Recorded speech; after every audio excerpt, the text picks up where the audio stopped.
Assalamualaikum warahmatullahi wabarakatuh. Apa kabar semuanya? Subhanallah, alhamdulillah, luar biasa, Allahu Akbar. Alhamdulillah, kita semua dalam keadaan sehat walafiat. Jaga selalu kesehatan ya. Jangan lupa minum vitamin dan berolahraga supaya kita selalu sehat dan bisa belajar seperti biasa. Hari ini kita akan belajar kembali tentang kisah Nabi Ismail alaihi salam. Ada yang masih ingat pembelajaran yang lalu? Kisah tentang sejarahnya, asal-usul air Zam-Zam. Ada yang ingat? Iya, pinter. Sekarang kita melanjutkan kisahnya ya. Tentang kisah Nabi Ismail yang selanjutnya. Sekarang kita akan menyimak kisah yang akan disembelihnya Nabi Ismail oleh ayah tercinta beliau, yaitu Nabi Ibrahim.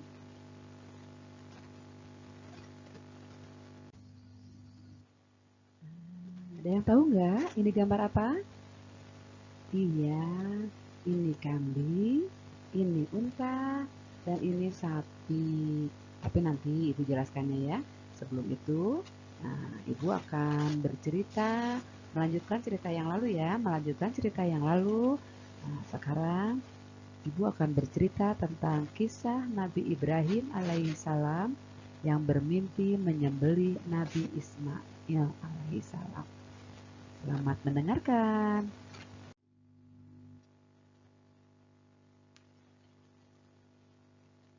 Di video yang lalu, kita sudah mendengar kisah Ismail kecil yang pindah ke tanah tandus lalu ditinggal ayahnya. Dan atas pertolongan Allah Subhanahu wa Ta'ala dapat mengeluarkan air Zam-Zam dari dalam tanah. Setelah sekian tahun meninggalkan anak dan istrinya di Mekah, Nabi Ibrahim alaihissalam sangat rindu dengan mereka dan akhirnya memutuskan untuk mengunjunginya. Di perjalanan menuju Mekah, tepatnya di Muzdalifah, beliau berjumpa dengan anak dan istrinya yang sedang menggembala kambing.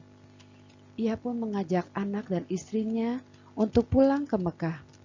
Karena lelah, mereka pun beristirahat di bawah pohon hingga tak terasa mereka pun tertidur.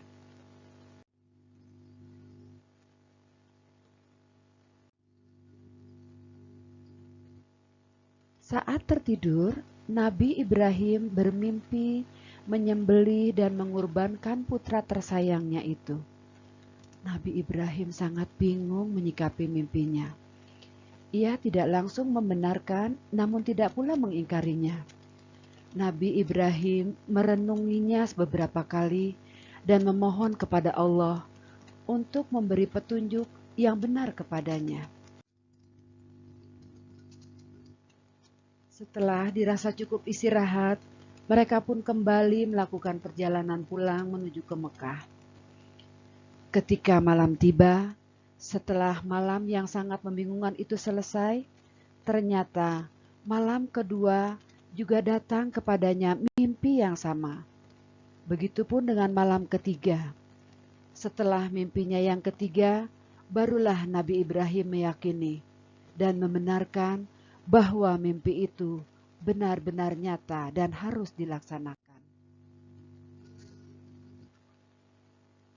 Setelah itu, Nabi Ibrahim menyampaikan mimpinya kepada anak sematawayangnya.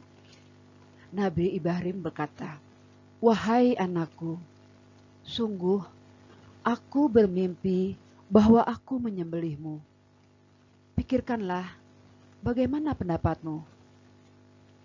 Mendengar pernyataan dan pertanyaan ayahnya, dengan tegas dan tenang, Nabi Ismail menjawab, "Wahai ayahku, lakukanlah apa yang diperintahkan Allah kepadamu. Insya Allah akan mendapatiku, termasuk orang yang sabar.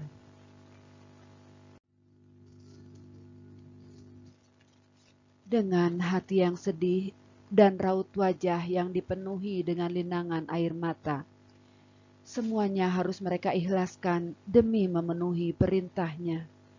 Bahkan Nabi Ibrahim harus mengorbankan anaknya sendiri, disembelih di hadapannya sendiri, dan dilakukan oleh tangannya sendiri. Namun semua itu mereka lakukan sebagai bukti bahwa seorang hamba haruslah mengakui semua perintah Tuhannya. Setelah keduanya sepakat untuk melakukan penyembelihan itu, Nabi Ibrahim membawa putranya Nabi Ismail ke Mina dan membaringkannya di atas pelipisnya.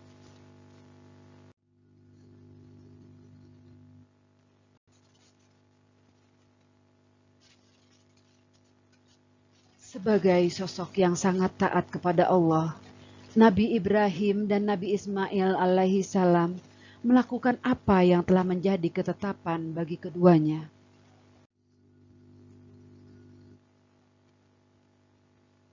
Saat-saat penuh kesedihan itu, Nabi Ismail lantas mengatakan pada ayahnya dengan penuh keikhlasan, "Wahai ayahku, kencangkanlah ikatanku agar aku tidak lagi bergerak. Sing-singkanlah bajumu agar darahku tidak mengotori bajumu. Dan jika nanti ibu melihat bercak darah itu, niscaya ia akan bersedih. Percepatlah gerakan pisau itu dari leherku, agar terasa lebih ringan bagiku, karena sungguh kematian itu sangat dahsyat.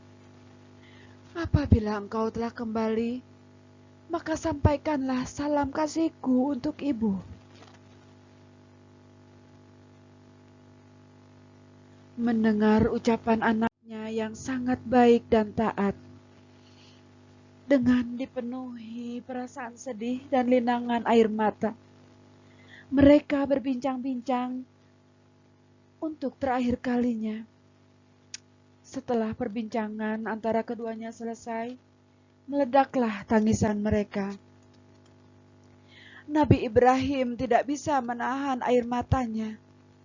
Di satu sisi, ia harus melaksanakan perintah Allah Subhanahu wa Ta'ala, dan di sisi yang lain, ia sangat sayang pada anaknya.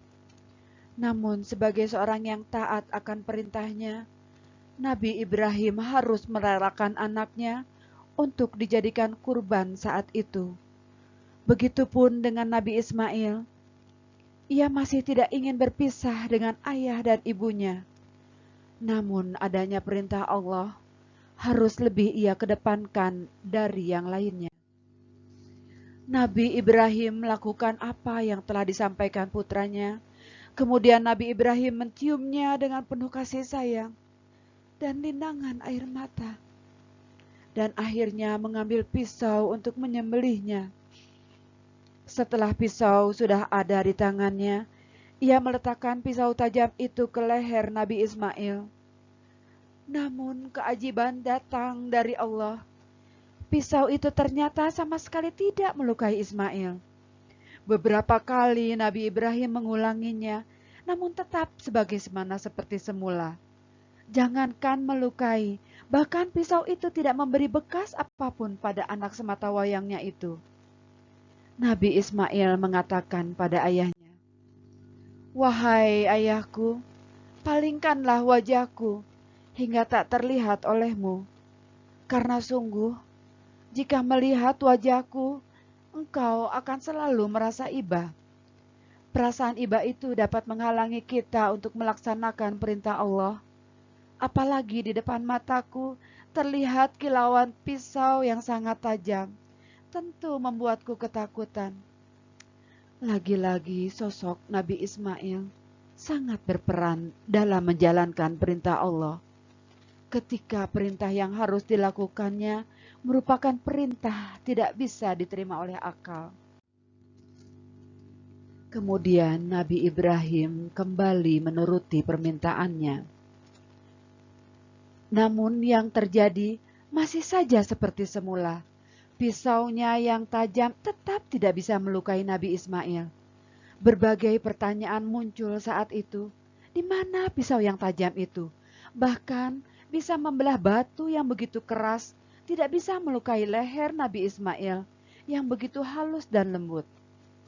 Saat itulah Allah menurunkan firman-Nya sekaligus menjawab berbagai pertanyaan itu dalam Al-Quran yang disebutkan di surat Asy-Syaffat ayat 104 sampai 108 yang artinya, lalu kami panggil dia, wahai Ibrahim, sungguh engkau telah membenarkan mimpi itu. Sungguh demikianlah kami memberi balasan kepada orang-orang yang berbuat baik. Sungguh ini benar-benar suatu ujian yang nyata. Kami tebus anak itu dengan seekor sembelih yang besar.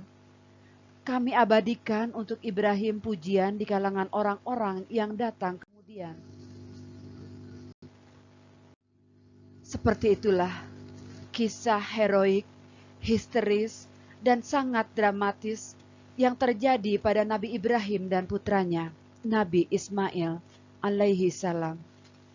Ketika keimanan dan keyakinan sudah melekat dalam jiwa, ia mampu mengalahkan segala kemauan yang bersifat rasionalitas. Meski rasio tidak menerima akan tindakan seorang ayah untuk menyembelih anaknya, namun keimanan lebih ia kedepankan dari semuanya.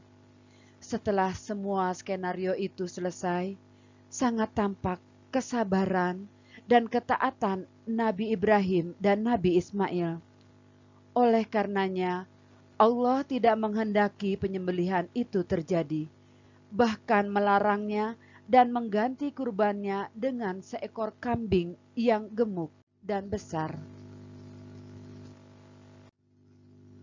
Burung dara, burung cendrawasih, bisa dicari dulu di Papua. Cukup sekian, terima kasih. Semoga bermanfaat untuk kita semua. Itulah kisah Nabi Ismail yang akan disembelih oleh ayahnya menuruti perintah Allah. Tetapi Allah menggantinya dengan seekor kambing.